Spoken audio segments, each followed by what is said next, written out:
n'importe quel signe n'est pas l'écriture. Bon, l'écriture, c'est quand c'est un signe conventionnel ou des signes conventionnels qui représentent les sons d'une langue. Par exemple, je vois des dessins, des signes là, et si je suis dans la convention, que ça signifie U, B, O, A, leur regroupement me permet de lire la langue qu'ils représentent. Donc c'est un peu la visualisation, la représentation visuelle d'une langue. Ce n'est pas n'importe quel signe. Je peux faire un signe, mais ça ne représente pas, par exemple, un signe de l'hôpital, un signe chaussée glissante. C'est des signes qui communiquent aussi, mais ce n'est pas l'écriture au sens propre. Parce que ça me dit qu'ici, il y a une indication, mais ça ne me traduit pas réellement les sons de cette langue-là. Or, l'écriture, c'est d'abord ça. Donc, c'est une convention. Alors, et puis, deuxièmement, c'est la chronologie. Il faut avoir le fait. Voici des faits des signes qui sont une langue et qu'on peut dater aujourd'hui, au carbone 14, etc. Il y a beaucoup de méthodes. Bon.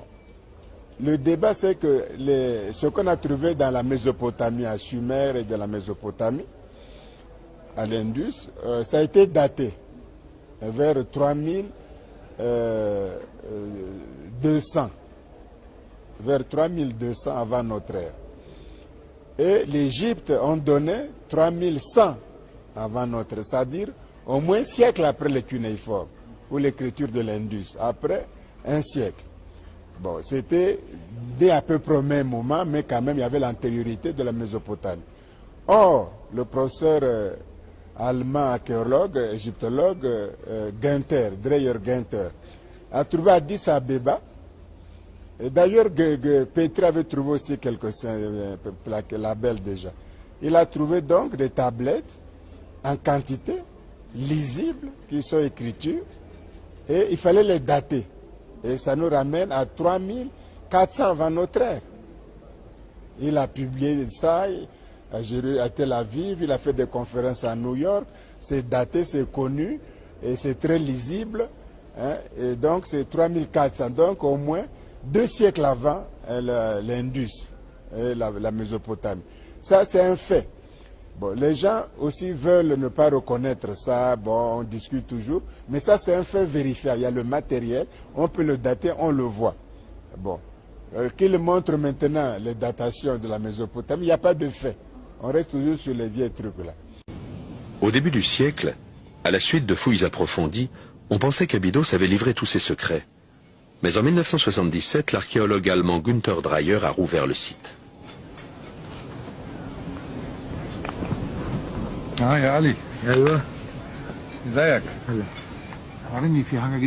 Depuis, avec son équipe, il a exploré à nouveau les tombes de nombreux rois, y compris celle de Narmer.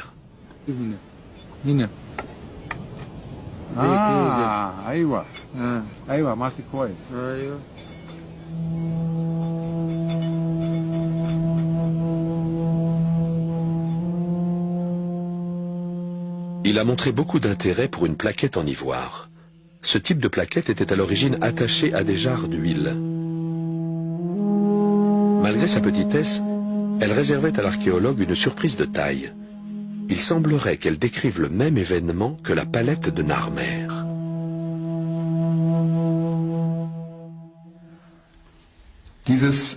C'est une plaquette d'ivoire du roi Narmer, découverte près de sa tombe. Ces plaquettes servaient à indiquer la date où l'huile avait été expédiée. À cette époque, les dates étaient indiquées par le nom de l'année, nom choisi en fonction des événements majeurs survenus au cours de l'année. Dans ce cas, c'est une victoire du roi Narmer sur le peuple du Delta. C'est sans aucun doute le même événement que relate la palette de Narmer.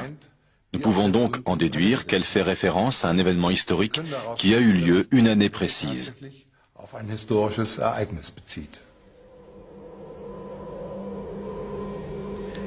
Mais ce n'est qu'une pièce du puzzle.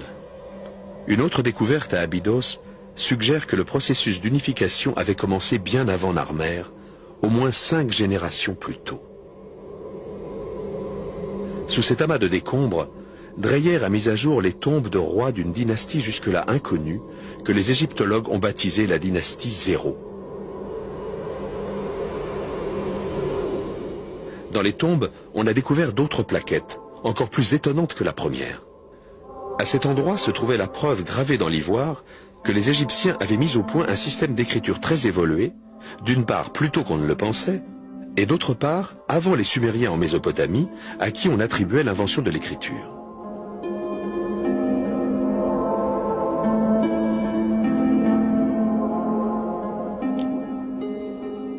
L'écriture sumérienne la plus ancienne, telle qu'on la voit ici, était un système qui reposait sur de simples images et des nombres.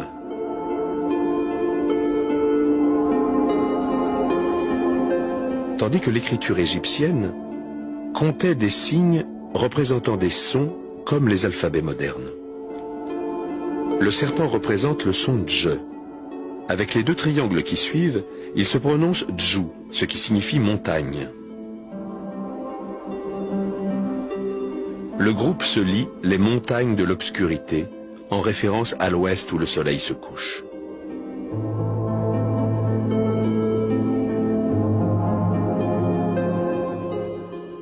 Les hiéroglyphes sur les autres plaquettes indiquent que le roi percevait déjà des impôts en Haute et Basse Égypte. Cela signifie donc que l'unification avait déjà eu lieu.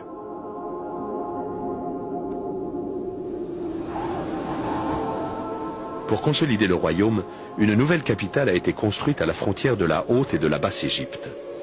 Fondée par le roi Ménès, qui historiquement serait le roi Narmer, Memphis est devenue la ville la plus importante du pays. Deuxièmement, une écriture peut naître, on l'utilise et puis elle ne voyage pas. C'est entre nous, dans notre communauté. On écrit nos langues, on s'exprime, on lit, on enseigne, on fait la spiritualité ou les sciences, etc. Mais ça reste un peu circonscrit à notre communauté ou à notre nation ou à notre région. Bon, c'est le cas de l'écriture cunéiforme, pour parler de l'Occident, l'écriture cunéiforme. C'est-à-dire c'est l'écriture écrite comme des clous, en forme de clous, des pinceaux comme ça, qu'on inscrit dans l'argile. Hein, c'est dans l'argile. Or, l'argile, c'est quand même lourd à transporter. Hein, et cette écriture mésopotamienne, cunéiforme plutôt, n'est pas sortie de la Mésopotamie, c'est-à-dire du sud de l'Irak. Elle n'est pas sortie de là. Hein, on ne trouve nulle trace de cette écriture cunéiforme en Grèce, en Phénicie, nulle part, nulle part. Donc c'est resté, c'est né là. Les Assyriens, les Babyloniens, tous ces gens ont utilisé ça, puis c'est mort. C'est mort là, l'Empire perse, c'est mort comme ça là. Tandis que l'écriture égyptienne, elle-même, elle a évolué. Elle-même a évolué. Ça dit que de la forme qu'on connaît, qu'on appelle hiéroglyphique, c'est vraiment un dessin assez compliqué, détaillé. Alors, à partir de là, je peux faire plus rapide. J'ai la cursive, le même signe, je peux l'écrire plus rapidement. C'est la cursive hiératique. Le même signe qui est déjà simplifié, je peux l'hyper simplifier encore. C'est l'écriture démotique. C'est toujours la simplification des hiéroglyphes, des signes avec les mêmes valeurs. Bon, Or, cette écriture-là, quand les peuples, disons, du Nord là, venaient exploiter les cuivres au Sinaï, avec les ouvriers égyptiens, ben, ils communiquaient avec cette écriture-là. Et les Phéniciens ont pris ça. Il y a même un texte égyptien, le pharaon voudrait faire une barque à Amon, il a envoyé quelqu'un aller chercher du bois au Liban. Donc à Tyr, Sidon, les ports, les Byblos, les ports phéniciens au Liban. Et le gars que le pharaon avait envoyé arrive finalement dans l'un des ports, le Byblos ou Sidon ou Tyr. Et il voit le prince, le chef du lieu. Mais le gars s'étonne, dit, mais enfin, mais qu'est-ce que tu viens faire ici, toi? Mais la civilisation est née chez vous. Hein? Qu'est-ce que vous venez chercher ici chez nous? La civilisation est née chez vous en Égypte. Donc moi, je suis surpris que vous venez encore faire des choses ici, tu vois. Un Phénicien lui dit cette remarque-là. Bon, mieux que ça, les textes égyptiens et phéniciens eux-mêmes, donc écrits par les Phéniciens. Ce texte a été étudié par Ernest Renan. qu'il a présenté à l'Académie des inscriptions et belles-lettres à Paris. Ce texte-là, qu'on appelle la Bible de Sanconiaton, qui est un Phénicien, qui vivait au temps des rois séleucides, il dit que l'écriture phénicienne dérive directement de l'Égypte antique. Eux-mêmes, les Phéniciens eux-mêmes le disent. Bon, alors, maintenant, voici donc un témoignage historique. Il y a des peuples qui n'ont jamais d'ailleurs rien inventé. Strictement rien. Qui ont tout reçu. C'est le cas typique de la Grèce ancienne. La Grèce ancienne n'a strictement rien inventé. Ce qu'on appelle invention scientifique. Mais rien, zéro. Ils le reconnaissent eux-mêmes. Si c'est l'écriture, bon, on dit quand même, bon, l'écriture grecque, le grec est écrit. Mais la première chose à inventer, c'est d'inventer au moins son écriture. L'alphabet grec n'est même pas grec. Non seulement les lettres, même les noms des lettres. Quand vous dites bêta, ce n'est pas un mot grec. Alpha, bêta, gamma, delta, etc. Ce ne sont pas des mots grecs. Alpha, c'est pour Aleph, sémitique. Bêta, c'est pour bête, sémitique, veut dire maison. Gamma, c'est guimel, etc. Delta, c'est dalé, etc. Les Grecs n'ont pas inventé l'alphabet. Ça suffit, non, on peut s'arrêter. Ils n'ont pas inventé l'alphabet grec, les Grecs. Alors que tout le monde croit que l'alphabet grec est une invention autochtone des Grecs. Non, ils ont reçu ça. Ils ont reçu ça des Phéniciens. Et les Phéniciens eux-mêmes de l'Égypte antique. Ils le reconnaissent, même les Phéniciens. Même si aujourd'hui on nie. Ils n'ont pas inventé donc l'écriture, c'est important. Ils n'ont pas inventé l'écriture. Et l'écriture phénicienne a donné ce que nous appelons l'alphabet grec. La forme et le fond.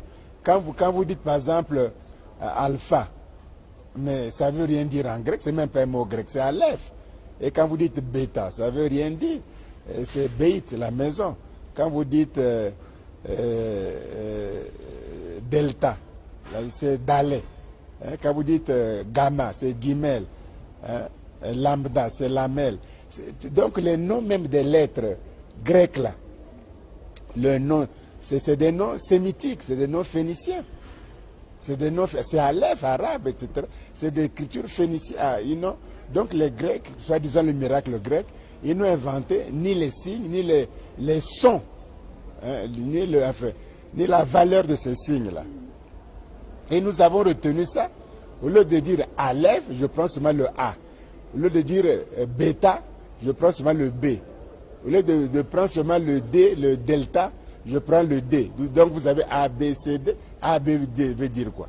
B veut dire quoi? C, D, L, P, K, M, N, U. C'est simplement la première lettre de l'alphabet. Au lieu de dire aleph, on prend seulement A. Donc, et puis d'abord le mot alphabet c'est quoi? Quand tu ajoutes aleph et bêta, ça donne l'alphabet. Même le nom de l'alphabet. Tu vois? Oui, quand tu as alpha, aleph et bêta, c'est l'alphabet. C'est l'alphabet. Donc même quand nous disons l'alphabet, ce mot n'est pas indo-européen. On a au départ à Sumer le dessin d'une tête de bœuf approximativement, qui devient un peu plus abstraite, qui bascule vers la droite et qui rappelle l'alpha de l'alphabet grec, qui bascule encore et qui me donne le A de l'alphabet latin. Mais au départ, je vous rappelle que le bœuf se disait en sumérien Aleph. Or, on dit pour cette lettre-là en grec alpha. La première lettre de l'alphabet en hébreu se dit Aleph, en arabe c'est Alif. Et donc le nom de la lettre, c'est le nom du bœuf au départ. À l'origine de l'alphabet, il y a donc des dessins. Ces dessins portent les valeurs des sociétés pastorales qui les ont mûris durant des siècles, il y a des millénaires de cela. Au début, ce sont aussi des valeurs partagées avec d'autres peuples qui font évoluer dans un sens différent leurs propres alphabets. La maison se disait bête en sumérien, se dit encore aujourd'hui en arabe bit, et c'est le B, le son initial, que l'on a conservé, ce qu'on appelle l'acrophonie.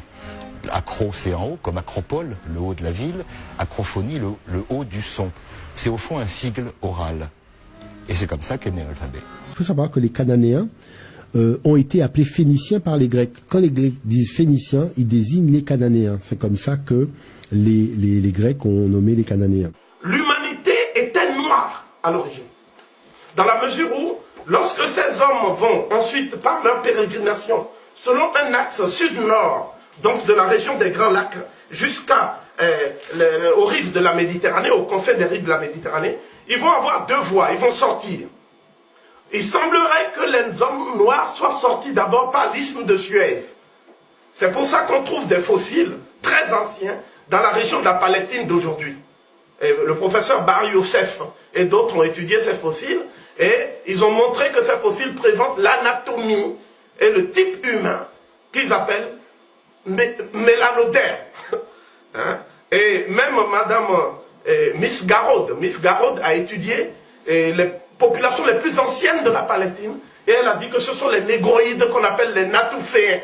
C'est le terme consacré pour désigner ces populations. C'est que les sémites qu'on appelle les populations proto-sémitiques sont des métis de noirs et de blancs et n'ont pas eu un type humain fossile remontant au paléolithique supérieur. Les données chronologiques s'y opposent fermement. Les Arabes sont un produit de métissage encore plus tardif de noirs sabéens, couchites, vivant au sud d'une région qu'on a appelée Arabie plus tard, qui s'appelait le pays de Saba, c'est-à-dire Hadramaut, Oman, etc. Et le produit de populations blanches qu'on a appelé les Kouraïchites et autres leurs ancêtres, qui venaient de cette même région perse dont je vous ai parlé, qui vivaient à l'état de nomadisme, alors même que les autres étaient sédentaires. Ce que je veux dire, c'est tout le rameau linguistique sémitique. Ce sont des peuples qui sont nés plus tard que tous les autres. Mais vous savez, la Palestine était occupée par des populations qui sont des descendants des Natouféens dont je vous ai parlé tout à l'heure. Et voilà. Vous voyez? Voilà les derniers noirs cananéens. Ils ont disparu chez eux en Palestine. Quand on dit Palestine, c'est le nom d'une ethnie qui est venue après, qu'on appelle les Philistins, et qui a donné Palestine des textes égyptiens. D'accord? Mais, jusqu'à cette période-là, c'était des Noirs qui étaient là à Canaan. Vous avez vu le dieu Baal Hamon. Bien. Donc, on a marqué, dommage, je voulais vous marquer, on a dit, voici la figure des premiers bédouins autochtones et indigènes de la Palestine. Et on a ajouté la représentation des pionniers de la Bible, les premiers juifs de la Bible, ne ressemblent pas à ces bédouins. C'est normal parce qu'eux, ils étaient là avant que Josué n'entame la conquête. C'est normal. Mais jamais il n'y a de reportage sur eux. Pour qu'ils puissent parler, dire, voici notre pays, c'est nous qui étions là avant les Juifs et les Arabes. Les Juifs et les Arabes se disputent un territoire qui était le territoire des Cananéens, dont les descendants sont ceux-là et personne d'autre, comme on les fait le montre. Tu vois? Donc voilà, et du coup, la Grèce a donné aux Étrusques, ça a donné à Rome. Rome nous a donné toutes les écritures que nous employons aujourd'hui. Depuis le Moyen-Âge, les onciales, etc., les formes changent. Et puis comme les chrétiens grecs ont christianisé les Slaves, et le Saint Cyril et tant d'autres, bon, ils ont amené l'écriture grecque là-bas, ça a transformé, ça a donné le cyrillique et l'écriture russe. C'est la même chose, l'écriture russe et puis leur écriture là-bas, de l'Europe orientale. Voilà, donc voilà la dissémination de l'écriture égyptienne. Je ne suis pas le premier à le dire, mais même il y a Gardiner, qui est un grand égyptologue, qui a écrit la grammaire. Il a un article sur les écritures sinaïtiques. Il dit que nous utilisons encore de nos jours l'écriture égyptienne, à travers le temps, à travers les formes, etc. Bon, ici ils disent l'écriture linéaire ou crétoise, ou de Minos, là. Ça n'a pas donné, ça a donné quel descendant? Ça n'a rien donné, aucun descendant. Le linéaire B ou le linéaire A n'a donné aucun descendant. Mais par contre, si tu prends l'écriture hiéroglyphique égyptienne, mais tu peux le comparer avec beaucoup de systèmes africains, hein, que ce soit le Vey, que ce soit le Keplé, le Loma ou le Toma, l'écriture Bambara, l'écriture Dogon. Ça, un Américain blanc fait ça. Il a comparé les signes Dogon avec les signes hiéroglyphiques, tu vois, récemment. more than 3,000 kilometers further west, in Mali, there is a living culture with a surprisingly similar worldview to that of the ancient Egyptians. The Dogon live in Mali, largely in isolation. Studies of the Dogon culture mirror the ideology of the ancient Egyptians with uncanny precision. I realized through my Dogon studies that there were relationships between Dogon words and Egyptian words, and I noticed that Dogon drawings turned up as glyphs in those Egyptian words. Laird Scranton's radical reinterpretation of Egyptian hieroglyphs came directly from his studies of Dogon cosmological symbols. Their priests use cosmological drawings, symbols they have used for thousands of years. While it is impossible to ask the ancient Egyptians to explain their beliefs, Dogon priests can explain their cosmology and how their symbols are written and pronounced. The Dogon lay things out in such detail that it's like having the teacher's copy of the manual of the book, you're studying, with the answers to the questions written down in the back. You can go to a Dogon priest, or you can go to the anthropological studies that were taken in relation to the Dogon priests, and they flat out tell you what their symbol means and what they're, what they're trying to talk about.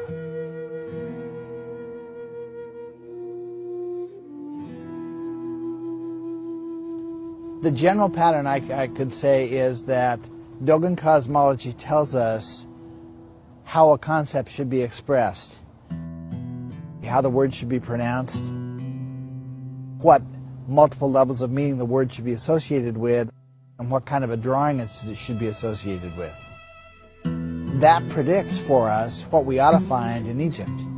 And so when I go to Egyptian studies, I look at the Egyptian Hieroglyphic Dictionary or go to a book about Egyptian cosmology, sure enough, I find the same word expressing the same meanings, written with the same drawing or the same drawn character, and I say I've got a match.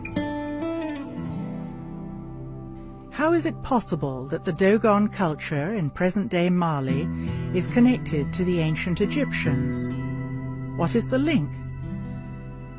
The Dogon seem to have come out of a class of priests who had very specialized knowledge and who, for one reason or another, were not happy with the way things were going in Egypt and deliberately left. I would say that sounds like it's true. I can't prove it's true, but it doesn't contradict anything I know. The fact that there's a match between the Dogon drawing and the Egyptian glyph in the context of the same word, pronounced the same way, with carrying the same meanings, is just another level of validation that I'm on the right track, that these words really do correspond to each other. Donc, on peut faire donc cette filiation, et du coup, l'Afrique est le berceau de l'écriture. Ça se défend, ça se tient, au moins pour cette partie-là. Maintenant, les autres ont leur écriture, les Chinois, ça a évolué aussi. Parce que j'écris le japonais, avec l'écriture chinoise. Les Japonais n'ont pas d'écriture à eux. Ils ont appris et modifié l'écriture chinoise. Ils n'ont pas d'écriture propre à eux, les Japonais là. C'est l'écriture chinoise. Tu vois, comme quoi ça évolue. Bon, de côté de l'Amérique latine, les hiéroglyphes, les maillages, les dessins qu'on voit, leurs glyphes aussi. Ils ont inventé leur système que les Russes avaient découvert à l'époque, etc., dont on connaît maintenant la signification, on enseigne ça. Ils ont aussi inventé leurs écritures. Parce qu'il y a quelques écritures dans le monde, mais il y a des grandes zones comme ça. Or, aujourd'hui, au point de vue expansion dans l'humanité, c'est l'écriture égyptienne pharaonique, africaine.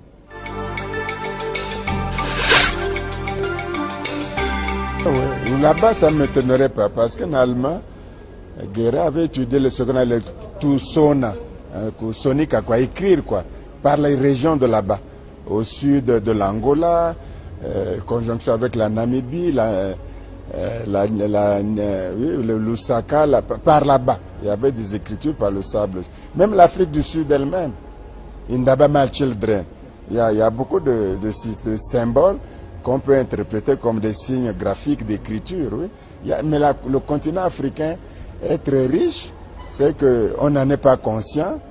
On ne fait pas, si l'homme occidental ne fait pas, Bon, on attend qu'il fasse. Bon, il fait sans trop comprendre l'environnement, le milieu, il impose ses valeurs, ses préjugés, son sentiment. Bon, et nous, avec la colonisation, l'esclavage, on a été complètement dépossédés pendant des siècles et des siècles. On ne croit pas en nous-mêmes. Alors, il y a ça, l'écriture. Deuxièmement, il faut un support pour que l'écriture. Je peux écrire sur la poterie, bon, je peux écrire sur du bois, hein, je peux écrire sur la peau des animaux.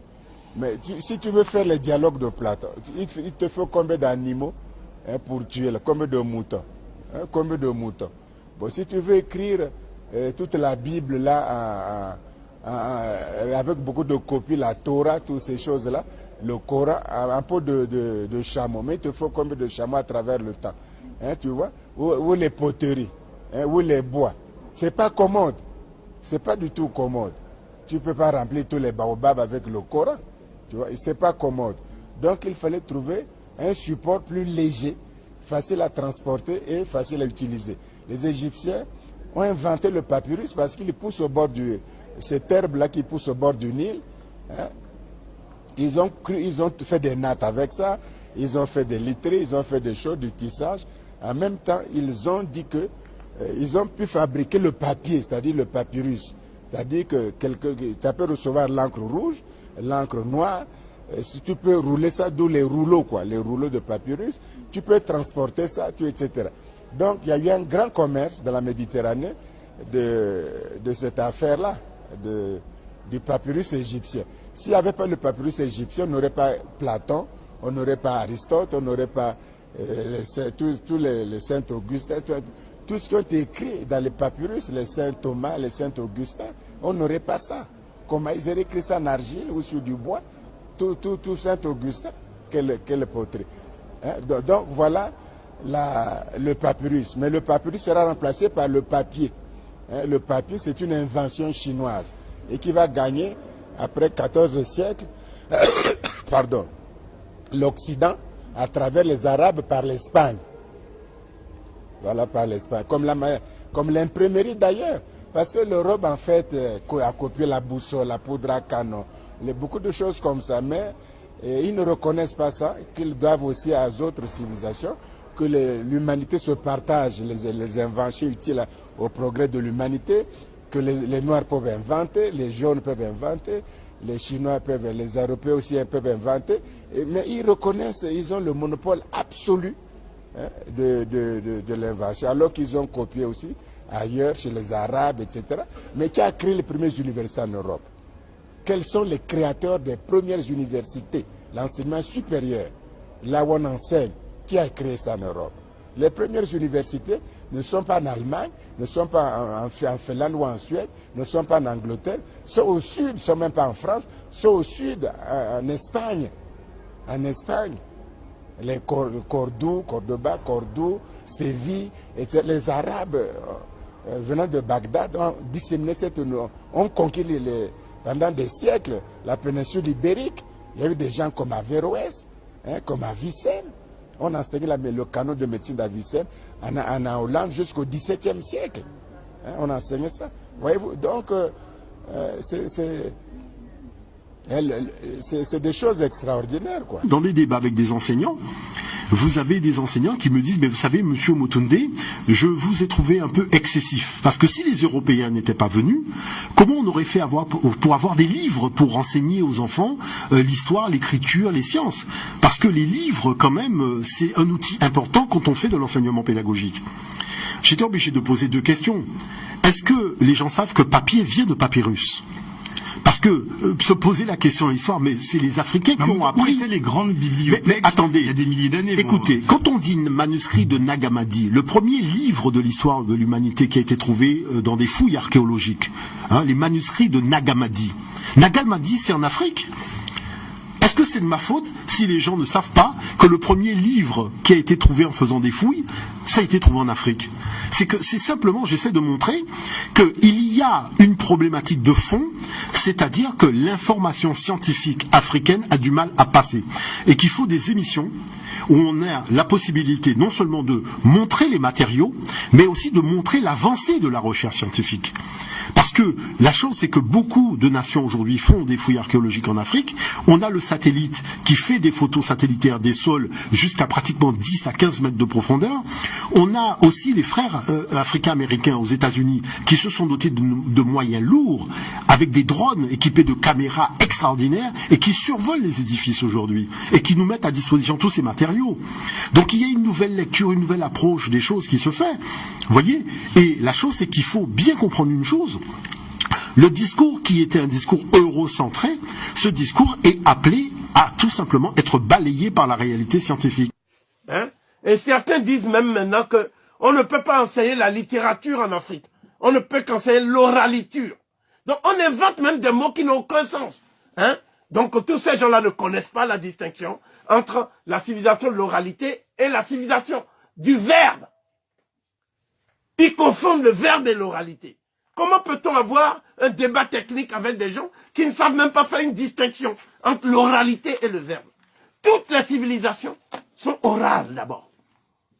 Parce que les connaissances se transmettent oralement d'abord. Mais aucune civilisation n'est privée d'écriture. D'ailleurs, on peut dire qu'il n'y a pas d'alphabet latin. Il n'y a pas d'alphabet grec. Ce qu'on appelle l'alphabet latin, c'est l'acclimatation de l'alphabet phénicien. En Grèce, ce qu'on appelle l'alphabet latin, c'est l'acclimatation de l'alphabet phénicien à Rome. Donc, il n'y avait pas de connaissance de l'alphabet précoce en Europe.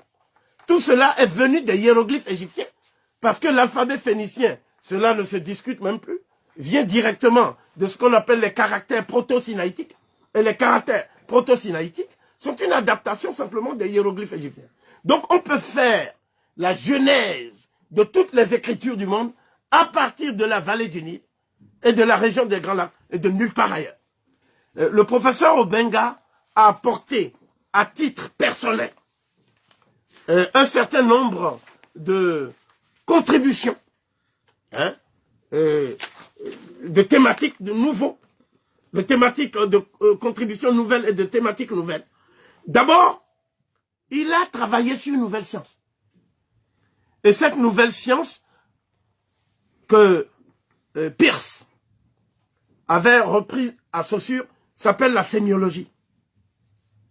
Parce que la sémiologie, c'est la science qui étudie tous les systèmes de signes à travers l'écriture, à travers la langue, etc., etc.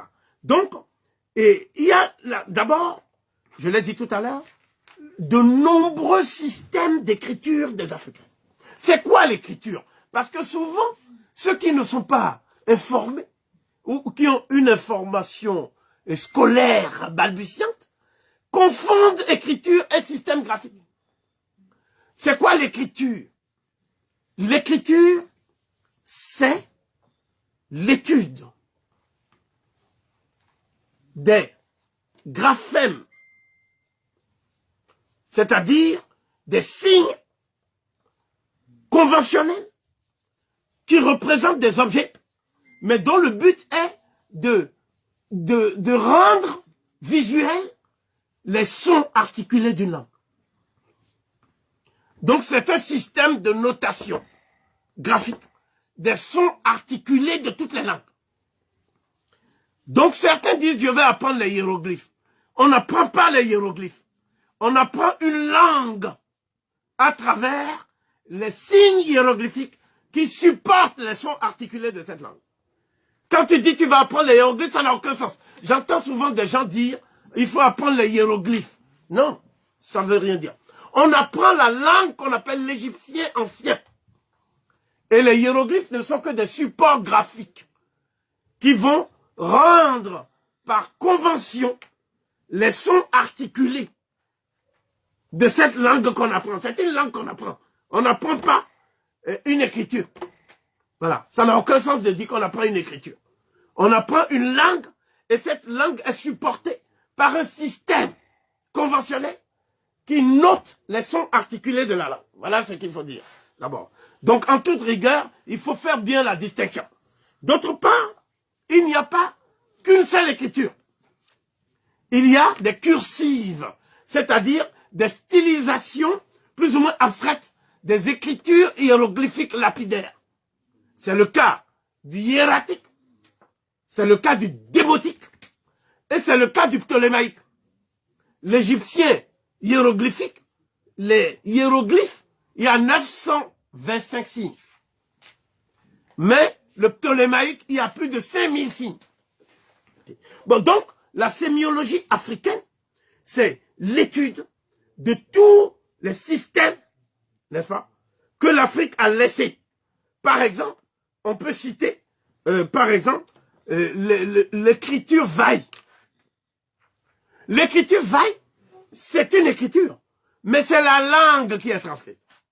La langue de ce peuple-là, qu'on appelle vaille. L'écriture bambara. L'écriture dogon, qui est très riche. Parce que le signe même qui représente l'univers, c'est le signe Ankh, en fait, qu'on appelle Adunokine chez les Dogons. Adunokine chez les Dogons.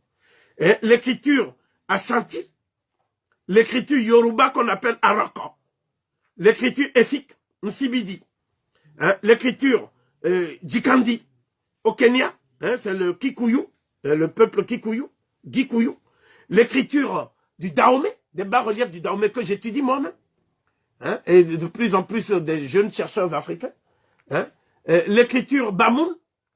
L'écriture Bamoun n'a pas été inventée par le sultan Djoya. C'est une écriture qui vient de la vallée du Nil. Vous voyez, il a été islamisé, le sultan Djoya, mais il a gardé cette écriture africaine. Vous voyez, l'écriture des Wolofs, dont parle Diop, n'est-ce pas? L'écriture des Sérères, hein? L'écriture des Mandjak. Toute l'Afrique, toutes les régions d'Afrique avaient une écriture. L'écriture des Shona, c'est-à-dire ceux qui ont fait la cité cyclopéenne du Grand Zimbabwe, les maîtres de l'architecture monumentale après les pharaons. Donc, je pense que les Africains doivent maintenant intégrer ce qu'on appelle, si vous voulez, la paléographie et l'épigraphie africaine. C'est très important. Ça doit être dans les départements d'histoire et d'archéologie de l'Afrique. Parce que ce sont des disciplines centrales. Je vais même plus loin. La façon dont nous transcrivons nos langues avec l'alphabet actuel, c'est frappé d'obsolescence. Il va falloir que les langues africaines soient transcrites par des hiéroglyphes.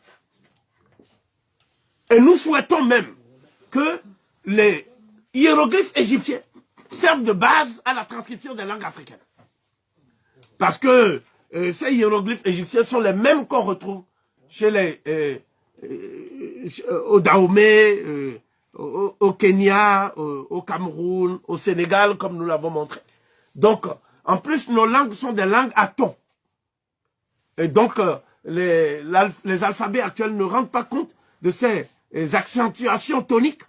Hein, et il faut absolument que la richesse des langues africaines soit transcrite par les hiéroglyphes.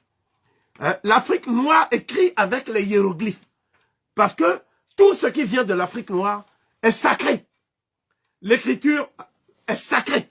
La royauté est sacrée. Hein, tout est sacré.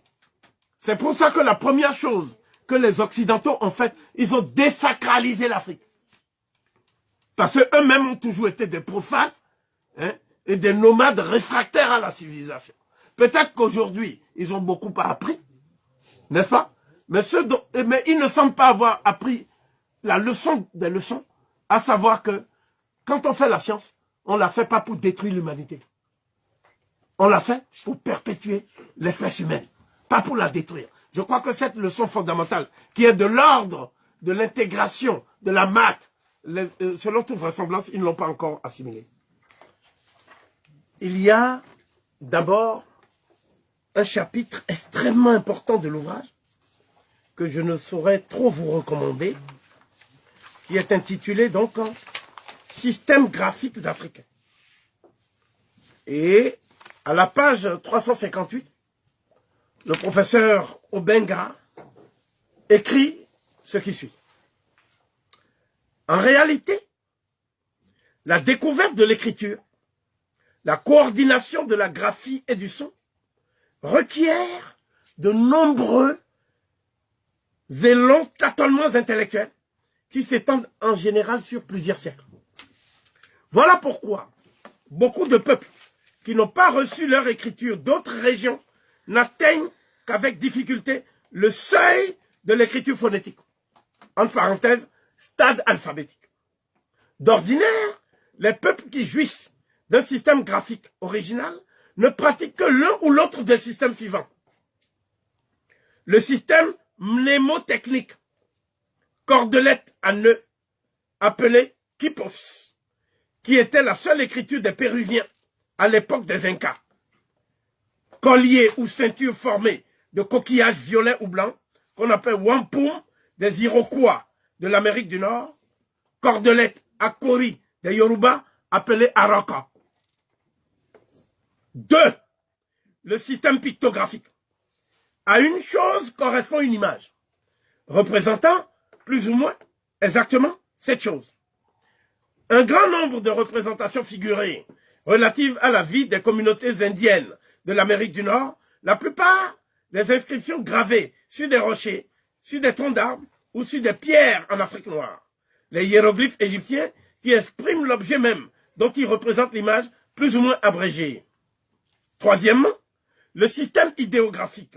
Un mot, entre parenthèses une idée, représenté par un signe étranger au son dont il se compose. Petit a, une abstraction représentée par une image, un dessin, c'est l'écriture synthétique. Petit b, une abstraction représentée par des symboles picturaux, comme c'est le cas dans certains hiéroglyphes égyptiens. Un homme à genoux, les mains levées, rendra l'idée ou le symbole d'adoration. La plume d'autruche rendra l'idée de légèreté et partant de justice sur la balance. L'œil signifiera tantôt la vue, tantôt la veille, tantôt la science, c'est-à-dire l'acuité visuelle. Le système phonographique ou phonétique 4, petit a, un mot, en général un son, représenté par un signe, signe verbaux. Petit b, une syllabe, généralement un son, représenté par un signe, écriture syllabique. Petit c, une lettre son, représentée par un signe, écriture alphabétique. Ces distinctions, si théoriques soient-elles, ont l'avantage de montrer que le cerveau humain n'obtient l'écriture qu'après beaucoup d'efforts. Il semble que le centre visuel ait joué un rôle déterminant à ce stade où l'homme reproduit par une sorte d'instinct d'imitation de ce qu'il voit.